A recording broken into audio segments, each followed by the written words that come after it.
नमस्कार दोस्तों, कैसे हैं आप सभी? आशा करता हूँ बड़े अच्छे होंगे। देखिए दोस्तों, आज हम जो करने वाले हैं, काफ़ी टाइम बाद हम एक वीडियो बना रहे हैं, लेकिन वीडियो बहुत इन्फॉर्मेटिव होनी चाहिए, चाहे आप कभी भी बनाएं, मैं ये मानता हूँ। चलिए, देखो आज की जो वीडियो है बहुत ही इन्फॉर्मेटिव रहेगी। आज हम बात करने वाले टाइप 8 पर, जिसमें कहा गया है कि when there is profit and selling article A and loss इतने पर।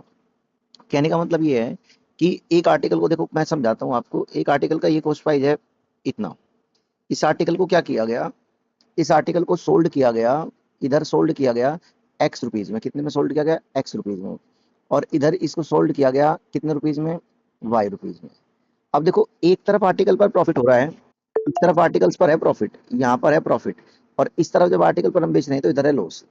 क्वेश्चन में ये कहा जाता है कि जितने रुपए का प्रॉफिट है हमें यहाँ पर, उतने ही रुपए का यहाँ पर आर्टिकल को बेचने में लॉस है। यानी कि प्रॉफिट अमाउंट और लॉस अमाउंट दोनों बराबर है। जब ऐसा हो तो आपसे क्वेश्चन में पूछा जाता है कि पहले ये बताइए कि उसका सीपी क्या होगा। हमें सीपी निकालना होता है पहले। अगर कभी भी ऐसा क्वेश्चन मिले तो साथियों, ऐसे क्वेश्चन को किस तरीके से आपको टैकल करना चाहिए मैं समझाता हूँ। आ जाओ एक बार। जब कभी भी आपको ऐसा क्वेश्चन मिलता है तो आपने क्या करना होगा, आप अगर सीपी निकालना चाहते हैं, इसमें आप क्या निकालना चाहते हैं, इसमें इसमें हमें कैलकुलेट करना है सीपी। चलो देखो, अगर हमें आर्टिकल का सीपी निकालना है तो बेस्ट तरीका ये रहेगा साथी कि आप एक्स में वाई को जोड़ दीजिए और इसको आधा कर दीजिए, आपको डायरेक्ट सीपी मिलेगा। अब ये जो बात मैं आपसे कह रहा हूँ, इस बात के आधार पर आप सबसे पहले इस क्वेश्चन को पढ़िए जो मैंने यहाँ लिखा हुआ है, या जो लिखा हुआ है देखो।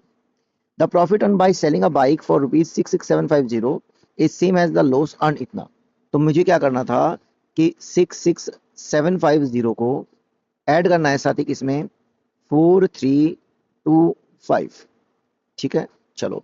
जैसे ही मैं इसको ऐड करूंगा तो यहाँ मुझे समझ में आ रहा है कि ये जीरो हो गया, ये जीरो हो गया, 7 और दोनों एक 10, जीरो हो गया, 9 और एक 10, जीरो हो गया, 4 3 7, 4, 4 और 6 10, और एक हो गया 11। अब मुझे क्या करना है, इसको आधा करना है। और क्वेश्चन बताओ, हो गया। क्वेश्चन में कुछ नहीं बचा, हो गया क्वेश्चन। जैसे आप इसको आधा करोगे तो आपको समझ में आ रहा है कि इतने से आधा करोगे तो 55 आ जाएगा, 55 आ जाएगा। और 3 जीरो ऐसी कैसी चिपक जाएगी, तो इसका आंसर क्या हो जाएगा, 55,000। देखियो कहीं पर दिखता है, ऑप्शन नंबर सी इस क्वेश्चन का करेक्ट आंसर हो जाएगा। ये होती है इस क्वेश्चन को करने की अप्रोच। अगर आप इस तरीके से करेंगे तो मैं पक्का आपसे कहता हूँ कि आपके सारे क्वेश्चन हो जाने हैं। कोई भी क्वेश्चन ऐसा नहीं होगा जो आपको दिक्कत दे। ठीक है, चलो। तो आज एक बार जरा आगे बढ़ते हैं क्वेश्चन में, और देखते हैं क्या हमारे पास ऐसे क्वेश्चन किस तरीके से। चलो एक बार इस क्वेश्चन को देख लो, आ जाओ। बाई सेलिंग एन आर्टिकल 1800 रुपये ट्रिपल। अब देखो ये इसका ना केस टू है, ये इसका केस टू है ऐसे क्वेश्चन का। इसमें क्या होता है केस टू में, कि जैसे अभी समझना बात को। मान लीजिए आर्टिकल जो है, ये कॉस्ट प्राइस है आर्टिकल का, और आप इधर बेच रहे हैं इसको एक्स रुपीज में, और इधर आपने एक्स रुपीज में बेचा, आपने इसको बेचा एक्स रुपीज में, और इधर आर्टिकल को आपने इसे कितने में बेचा, इधर बेचा आपने इसको वाई रुपीज में। तो आपने कहा इधर जो प्रॉफिट हो रहा है, इधर जो प्रॉफिट है, और इधर लॉस है। तो क्वेश्चन में अगर वो ये कह दे कि जो प्रॉफिट और लॉस का जो रेशियो है, फॉर एग्जाम्पल उसने कह दिया कि 3:5:2 है, मतलब अगर 3 का नुकसान है तो 2 का प्रॉफिट है। सॉरी, अगर 2 का नुकसान है तो 3 का इतना है। तो यहाँ पर अगर मैं आपको डिटेल समझा रहा हूँ, मैं अगर मैं ये कहूँ कि प्रॉफिट कितने का होगा, 3x का होगा, तो लॉस कितने का कहेंगे आप, 2x का होगा। एक बार क्वेश्चन में यहाँ से यहाँ देखो कितने का गैप होगा। मतलब अगर आपने ये कहा कि सर 5x की जो वैल्यू होगी वो हमेशा x में से y को माइनस करके आएगी, यहाँ से आप x की वैल्यू निकाल लेंगे। x की वैल्यू क्या होगी, x अपॉन, मतलब ये जो होगा, यहाँ पर ना प्रॉफिट या लॉस लिखना होगा। ये जो इधर वाला ये x है और ये y है, मतलब x रुपीज में से आप अगर y रुपीज को माइनस करेंगे, और जब आप उसे 5 से डिवाइड करेंगे तो आपको ये स्मॉल यूनिट वाली वैल्यू आएगी। जरा इस क्वेश्चन को एक बार देख लो, मैं क्या कहता हूँ। किसी आर्टिकल का सीपी हमें क्वेश्चन में दिया गया है, ठीक है। जब उस आर्टिकल को 1800 रुपये में बेचा गया, 1800 रुपये में बेचा जाता है, तो ट्रिपल प्रॉफिट होता है। इसका मतलब हमने यहाँ पर मान लिया 3x का प्रॉफिट है। और जब उसी आर्टिकल को कितने में बेचा जाता है, उसी आर्टिकल को बेचा जाता है 1350 में, तो that would be the selling price इतना, इधर कितना हो जाएगा, एक्स हो जाएगा। अब यहाँ आर्टिकल में आप ये देखो, दोनों में कितने का गैप है, 50 होते 1400, 450 का गैप है। कितने का है, 450 का गैप है। और टोटल कितने के बराबर है, टोटल है 4x के बराबर इन दोनों का सम। इसमें से माइनस करूंगा 50, 9 में 10 में से 5 जाएंगे 5, बचे कितने, 17। तो यहाँ से आप x की वैल्यू निकाल लेंगे। x की वैल्यू कितनी हो जाएगी, x की वैल्यू हो जाएगी 450 अपॉन 4। तो इसे अगर आप डिवाइड करते हैं, क्या पूछा है, सेलिंग प्राइस पूछा है, cost price of the article पूछा है। तो हो गया काम। लो बस इसे 4 से डिवाइड कर लो जरा। 4 से डिवाइड किया, 4 एकन 4, 4 एकन 4 और 4 दूनी 8, इतना आ जाएगा।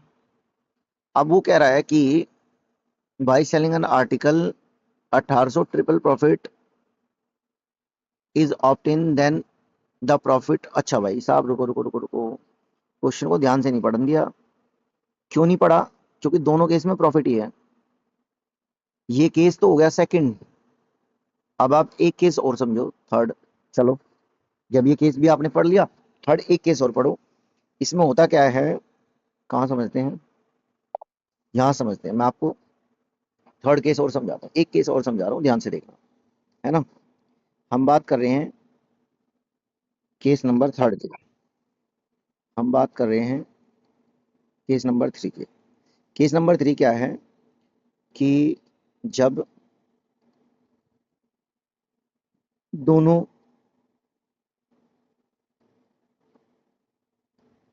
कंडीशंस में, दोनों कंडीशंस में प्रॉफिट हो।